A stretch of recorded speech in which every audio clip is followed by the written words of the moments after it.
안녕하십니까. 성공을 부르는 밤 왕종근입니다. 안녕하세요. 이세진입니다. 여행 고수들은요. 네. 철저한 계획을 잘 세우는 것이 여행의 시작이다. 이런 표현을 합니다. 네. 근데 참 재밌는 것은 그 계획을 가장 못 지키는 사람들이 또 여행 고수래요. 왜냐하면 정말요? 예. 현지에 가서 만나는 사람들과 얘기를 나누다 보면 예. 계획이 어긋나는 수가 있고 아, 그럴 수 있죠. 지도에 없는 길을 가봐야죠. 가다 보면 또 계획이 어긋날 수가 있다는 거예요. 네, 또 그 얘기 들으니까요. 운동이나 또 운전을 하시는 분들도 그렇잖아요. 초보자 같은 경우에는 앞만 보고 운전하고 앞만 보고 운동합니다. 하지만 고수들의 경우에는요. 운동을 즐기면서 여유도 갖고 이런 것이 인생과 비교하면은 또 그런 것 같기도 하죠. 그렇습니다. 우리가 인생이란 길 위에서 만나는 네. 귀한 분들이 참 많잖아요. 네. 그 귀한 분들이 한 말씀 전해주는 것이 우리가 성공으로 가는데 조금씩 가까워질 수 있지 않나 그런 생각을 하면서 지난주에 성공 특강 TV도 강의가 참 좋았는데 시간이 짧아서 아쉬웠었죠. 네, 그렇습니다. 그래서 오늘 여러분들과 함께 다시 한번 모시도록 할 텐데요. 열린 노무법인의 구건서 대표님. 예. 저는요, 이분 강의를 듣고 있자면 계속 웃음이 나와요. 왠지 모르게. 예. 오늘은 이제 시간으로 볼 때가 하루 다 거의 갔잖아요. 네. 그러나 내일은 우리의 또 새로운 인생의 출발이다 그렇게 말씀드릴 수가 있어요. 그래서 오늘 이제 또 강의 듣고 나면 내일 새로운 인생을 출발하는데 또 멋진 또 계기가 주어지지 않을까 그런 생각하면서 네. 오늘 강의도 기대가 됩니다. 자, 성공 특강 디딤돌 시작하겠습니다.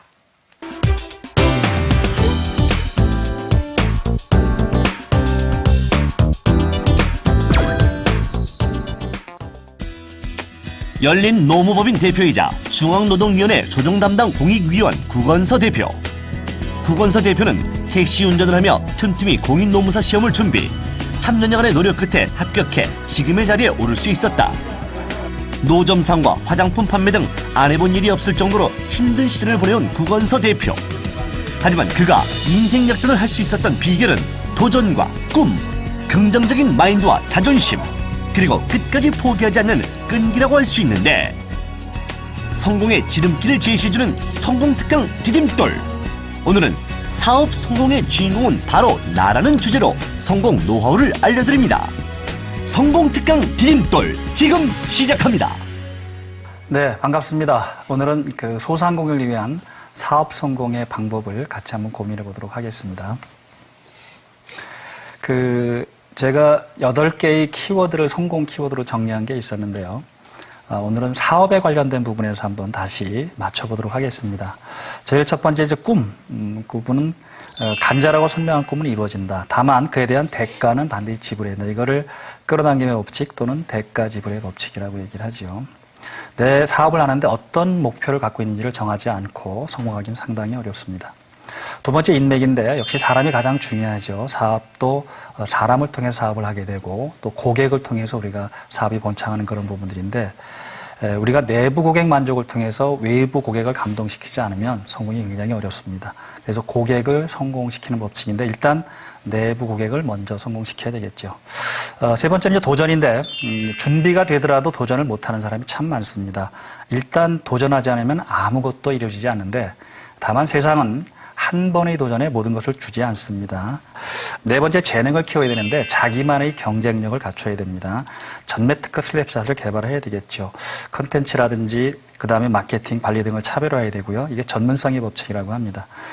그리고 아무리 꿈이 커도 행동하지 않으면 하나도 이루어지지 않는데 실천을 해야 됩니다. 이걸 지금 당장 실천하는 거고 실행의 법칙이라고 합니다. 그래서 행동이 바뀌면 결과가 바뀌고 결과가 바뀌면 인생이 바뀐다는 말을 합니다. 여섯 번째는 기본기를 갖춰야 되겠죠. 기본을 버리면 결국 건물이 무너지는 것과 마찬가지고 장기적인 어떤 성공을 하기 어렵습니다. 그다음에 일곱 번째 준비인데 운 좋은 사람은 미리 준비된 사람이라고 합니다. 결국 10년의 법칙, 1만 시간의 법칙이 통용된다고 하는 부분들이고요. 그다음에 자고난이 유명한 사람은 없습니다. 다 그만큼 노력을 해서 된 것인지 그냥 이루어진 건 없습니다. 여덟 번째 열정인데 꿈을 향한 뜨거운 열정이 성공을 앞당긴다. 열정 전염의 법칙이라고 합니다. 이걸 같이 한번 살펴보도록 하겠습니다. 그래서 결론은 철저히 준비하고 계획을 세운 다음 자신만의 차별화된 제품 서비스로 고객을 감동시켜야 사업 성공이 가능하다 이렇게 볼 수가 있고요. 자, 첫 번째 자신의 꿈과 목표를 선명하게 그리고 최선을 다해 노력한다 이런 건데 제가 우리 왕 선생님한테 질문을 드리면 지금 여기서 서울역을 가려고 합니다. 어떻게 갈 것인지. 일단 뭐 도로도 여러 가지 도로가 있잖아요. 이 길을 택할 것인가, 저 길을 택할 것인가, 아니면 지하철을 타고 갈 것인지, 버스를 타고 갈 것인지, 택시를 타고 갈 것인지, 걸어갈 것인지. 그렇죠. 여러 계산은 가지 현금으로 할 것인지 신용카드로 할 것인지. 거기까지 예. 너무 좋습니다. 뭘 원하십니까? 방법은 수십 가지가 있잖아요. 예. 문제는 무엇이 정해졌기 때문에 수단이 나왔죠? 목적지죠. 목적지죠. 예. 가장 중요한 게 이겁니다. 목적지를 안 정하고 택시 타고 그냥 가주세요 이러면 아무데나 갈 수밖에 없는 거죠. 그죠? 예. 근데 우리가 목적지를 정하면 수단을 찾아낼 수가 있잖아요. 택시, 버스, 걸어가는 거 다 가능하다는 얘기죠. 예. 그죠? 그래서 목표가 가장 중요하다. 나는 어떤 사업 목표를 가지고 있는지, 나는 인생에 어떤 목표를 갖고 있는지, 이게 첫 번째의 우리 개념이라고 보시면 되겠습니다. 그래서 내가 하고 싶은 일을 적어보는 게 가장 중요한 방법일 텐데요. 어떻든 나는 어떤 사업을 할 건지, 어떻게 사업을 할 건지라는 부분을 이렇게 정하시도록 하는 부분들입니다. 그 다음에 그 목표를 얘기할 때 보통 3% 성공의 법칙이라고 하는데, 글로 쓴 목표의 가치와 힘을 믿으라고 보통 합니다만은, 이게 하버드대하고 예일대에서 조사했던 옛날에 나온 자료입니다만은, 대학생들을 상대로 해서 꿈을 갖고 있느냐, 꿈을 적어놓은 게 있느냐라는 걸 조사했을 때 3%는 명확하게 자기의 꿈을 적어놓고 있었고요. 10%는 명확하게 적어놓은 건 아니지만 구체적인 어떤 그 목표를 세우고 있었고요. 60%는 가벼운 경제적인 계획만 세우고 있었고, 나머지 27%는 아무런 계획도 세우지 않았답니다. 이 친구들을 25년 후, 30년 후에 추적 조사를 했을 때 3%가 버는 돈이 97%가 버는 돈보다 많았다고 합니다. 예. 그래서 여러분들도 내 사업의 목표는 무엇인지, 내 인생의 목표는 무엇인지를 적어보는 건 굉장히 큰 의미를 가지고 있어서 3% 성공의 법칙을 소개시켜드렸습니다. 자, 그럼 이런 인맥이 있으면 우리가 이제 실천을 해야 되는데, 어떤 실천이? 가장 중요한 게 이제 사람이죠. 결국은 한 사람의 고객은 적어도 250명의 인맥을 가지고 있다고 합니다.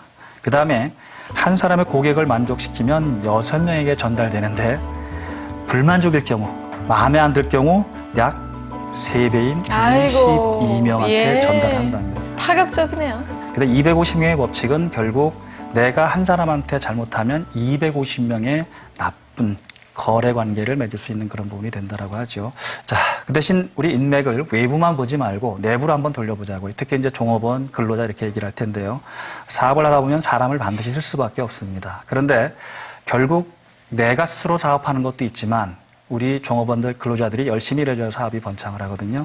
즉, 근로자들이 또는 종업원들이 열심히 일해서 사업을 성공시키는 거지 사장만 열심히 한다고 되는 건 아니다. 그래서 내부 고객을 만족시키자. 이게 인맥의 가장 중요한 틀입니다. 그 다음에 인맥 가지고 또 다 되는 건 아니잖아요. 일단 도전을 해야 되는데, 그래서 뭔가를 해도 후회하고 안 해도 후회한답니다. 그러면 하고 후회하는 게 좋다는 뜻이고, 시도하지 않으면 실패는 없지만 아무것도 이루어지지 않는다. 그래서 왜 고 정주영 회장이 부하 직원들이 뭐든지 안 된다고 하면 뭐라고 했어요? 해봤어? 이렇게 해보지도 않고 뭘 이렇게 안 된다고 그러냐, 이런 부분을 많이 얘기를 했습니다. 즉, 시도하는 것이 의미가 있다. 머릿속으로만 생각하지 말고 시도해보는 게 굉장히 큰 의미를 갖고 있다. 오늘 뭐 보시면 말씀 계속 해주시겠지만은 시작하고 저 해봤어? 저런 건 참 중요한 것 같아요. 네. 근데 진짜 우리 해봤어 이것도. 그럼요. 해보지도 않고 그거 안 됩니다 이러면 네. 안 되잖아요. 사실. 근데 머릿속으로만 생각하는 거가 실제는 굉장히 네, 다를 수가 네. 있거든요. 머릿속으로 생각만 하다가 시도를 못 할 때도 있잖아요. 너무 많죠. 그래서 저는 이런 방법을 쓰거든요. 네. 주변 사람들한테요. 제가 앞으로 할 거, 사실은 속으로는 하기 싫거든요. 소문을 내요. 네. 그러면 제가 책임을 져야 되니까 어쩔 최고의 수 없이. 방법입니다. 네, 최고의 그런가요? 방법입니다. 그래서 제가 옛날에 썼던 방식은 제가 하고 싶은 일 100가지를 적었었는데 네. 그거를 제 자서전에 실었습니다. 자서전에 실었다는 건 결국 뭐죠? 국민이 다 모든 알잖아요. 사람들이 안다는 얘기잖아요. 그러니까 그거를 안 할 수 없죠. 예. 그래서 100가지 중에 지금 한 30몇 가지가 이루어졌습니다. 그만큼 우리가 적어놓고 시도하는 건 의미가 있다, 이렇게 보시면 되겠죠. 예. 큰 틀에서. 그래서 아무리 여러분들이 준비를 철저하게 하더라도 시도하지 않으면 아무것도 안 된다. 이게 도전에 관련된 그런 내용들이고요. 그래서 배는 항구에 있을 때 가장 안전하지만 항구에 정박해 있으려고 배가 만들어진 것은 아니다. 우리 인생도 마찬가지죠. 그 항구를 떠나서 자기의 항해를 해야 되는 거지. 부모 품만 있다고 안전한 건 아니잖아요. 참 좋은 말이네요, 진짜. 네네. 자, 그 다음에 이제 재능을 키워야 됩니다. 그냥 공짜로 되는 게 없죠. 내가 사업을 한다면 나만의 전문성을 키워야 되고, 내가 직장 생활한다면 나만의 전문성을 키워야 되는 부분인데 우리가 조앤 롤링이나 오프라 윈프리, 박지성 같은 친구들 연습도 많이 하고 그다음에 시행착오도 많이 거쳤지만 스스로 흘린 피와 땀이 그들을 최고로 만들었다는 그런 부분이 되겠죠. 그래서 재능과 행운은 준비와 기회가 만나는 것이라는 얘기를 오프라 윈프리가 했었습니다. 결국 내 재능을 스스로 만들어 놓지 않으면 기회가 오지 않는다는 거죠. 기회가 좀 늦게 오더라도 언젠가는 오는데 준비를 안 해놓으면 그 기회를 놓칠 수가 있다 이렇게 보시면 되겠습니다. 그다음에 이제 행동 부분인데 아무리 머릿속에 갖고 있어도 우리가 행동을 하지 않으면 하나도 이루어지지 않습니다. 공연비 되는 거죠. 그래서 지식이 머리에 있다라고 우리가 부가가치를 내는 게 아니고 가슴을 통해서 손까지 움직이는데 이렇게 볼 수 있죠. 가슴을 통해서 손까지 가는 부분들 이게 사회적인 부가가치 이렇게 얘기할 수가 있습니다. 그래서 어떤 분이 그런 얘기를 하대요. 100개의 지식도 중요하지만 10개의 깨달음이 더 필요하고 가슴이죠. 머릿속에 있는 게 아니고. 그다음에 10개의 깨달음도 중요하지만 1개의 실천이 더 중요하다. 실천하지 않는데 이루어지는 건 없다는 거죠. 지금까지 역사를 보면 머릿속으로만 했던 부분들이 이루어진 게 아니고 다 누구나가 실천을 했던 부분들이 가장 많다고 합니다. 그래서 머릿속에 여러분들이 아무리 계획서를 갖고 있다 하더라도 그걸 실질적으로 실전에 적용해 보는 건 굉장히 큰 의미를 갖고 있습니다. 시작해야 되는 거예요. 시작. 야, 역시 그게 실천이에요. 저는 또 강연을 다시 시작하시라는 줄 알고. 강의를 굉장히 열심히 들으셔가지고 몰입하신 것 같습니다. 그 다음에 이제 그 행동이라는 부분에서 대부분이 왜 해야지 생각만 하고 안 하는데 제가 쓰는 방식이 이런 겁니다. 매일 해야 할 목록을 작성해서 저녁에 체크를 해보죠. 오늘 무슨 일 해야 될까? 예를 들면 오늘 성공특강 디딤돌 촬영이 가장 저한테는 중요한 우선순위가 되지요. 그 다음에 소년의 파일럿 강의안을 보내주는 거, 그 다음에 법무연수원의 내비게이터식 강의안을 작성하는 거, 그리고 오늘 책 하나 읽는 것을 2020 새로운 미래가 온다. 그리고 다른 분과 접점 약속. 오늘 왕종근 아나운서와 이세진 아나운서 사인 받기인데 이따 해주셔야 되는 겁니다. 적어놨기 때문에 잊어먹지 않는다. 예. 네. 그 다음에 우리 송년회 저녁에 참석하고 어머니께 안부 전화하기. 이렇게 너무 적어놓고 바쁘시네요. 체크를 하면, 네. 예? 안 해놓으면 예. 항상 그냥 잊어먹고 저녁에 내가 뭐 했지 하고 넘어갈 수 있잖아요. 그러니까 어머니께 안부 전화하기도 진짜 적어놓고 참 체크하면. 전화해야지 안 그러면 자꾸 까먹을 수가 그래서 있어요. 주머니에 조그만 예. 카드 하나를 갖고 다니든지 네. 아니면 요새 스마트폰이 좋으니까 스마트폰에다 오늘 할 일을 적어서 이렇게 지워나가는 방식도 괜찮고요. 어떻든 해야 할 일 목록을 작성하고 이를 실천하는 게 훨씬 중요합니다. 그러니까 작성하는 걸로 그치지 말고 반드시 실천을 했나는을 체크하는 거. 오늘 어머니께 전화하셨어요? 이제 해야죠. 네, 했어요. 예, 끝나고 하세요. 네, 예. 알겠습니다.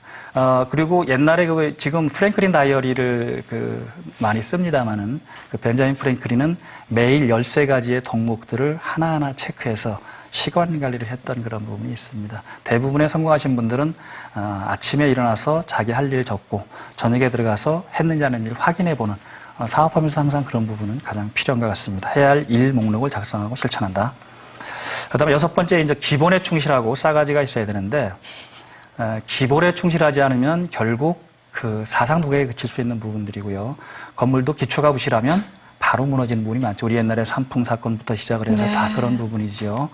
근데 영어 속담에 결국 우리가 넘어지는 것은 큰 산에 넘어지는 게 아니고 조그만 돌멩이에 넘어진다고 합니다. 기초를 소홀히 하는 게 바로 조그만 돌멩이에 넘어지는 거 마찬가지겠죠. 그래서 기본을 충실하게 갖추는 부분들. 그러면 사업을 해서 기본은 뭘 거라는 걸 한번 체크해서 그 기본을 소홀히 안 했으면 좋겠습니다.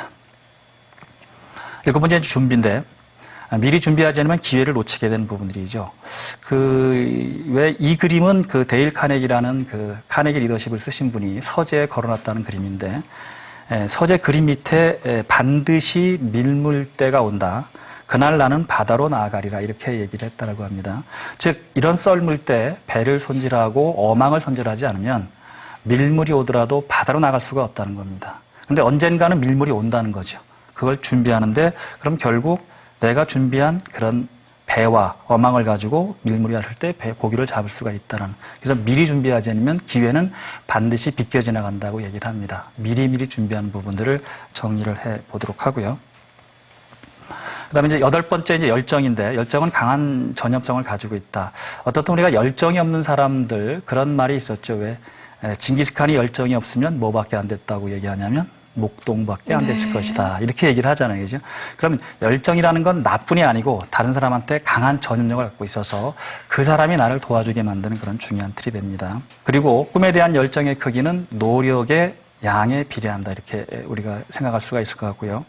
그다음에 대신 우리가 그냥 되는 게 아니니까 재미있는 것을 찾으면 열정이 생기고 열정이 넘치면 다른 사람에게 인정받고 또 인정받으면 그 분야의 대가가 될 수 있고 이런 부분들이 아마 있을 수가 있죠. 그래서 꿈이 크다면 내가 그만큼 노력을 한다는 부분에서 의미를 부여하시기 바랍니다. 어디 조사 자료를 보니까 성공하는 경영자의 5가지 DNA가 있다고 해서 제가 자료를 이렇게 정리했는데요. 첫 번째는 역시 성실이더라고요. 열심히 하는 그런 부분들. 두 번째는 친절 또는 미소. 세 번째가 배우려는 자세. 이게 굉장히 중요한 것 같아요. 배우려는 자세는 하나씩 자기가 배워서 그거를 사업에 응용하는 부분들이죠. 그다음에 꼼꼼함, 합리성, 그리고 정직 이렇게 이제 표현을 했더라고요. 반대로 좀 실패하는 경영자는 어떤 DNA를 갖고 있냐? 가장 큰 게 아마 비합리성 부분들을 가지고 있고요. 거기에 대한 배려가 부족하기도 하고, 그다음에 게으르고 또 끝까지 버티지 못하는 인내심이 부족하고 또 높은 자존심을 갖고 있다 보니까 내가 사업하는 게 아니고 그냥 내 존심을 지키기 위한 그런 부분이 많이 있다고 보시면 되겠습니다. 그래서 이제 자영업 창업할 때 반드시 실패하는 7가지 계명이 있다고 그래서 제가 그걸 대응 전략으로 같이 마무리를 하겠습니다. 조급한 마음을 가지면 당연히 망한다. 급할수록 돌아가라. 이 세상은 사기꾼이 되게 많습니다. 저도 사기 많이 당했거든요. 근데 아는 사람을 특히 조심해야 됩니다. 아는 사람이 가장 위험한 그런 부분이고요. 그 다음에 늦어지면 다른 사람이 계약한다는 말에 속지 마시기 바랍니다. 그거는 급하게 마음을 먹게 만드는 그런 방식이고요. 두 번째, 처음부터 무리하게 시작하면 반드시 망한다고 합니다. 그래서 무리한 투자, 특히 무리한 대출은 가장 위험합니다. 자신의 상황 능력 이런 거를 철저하게 점검을 해야 되고요.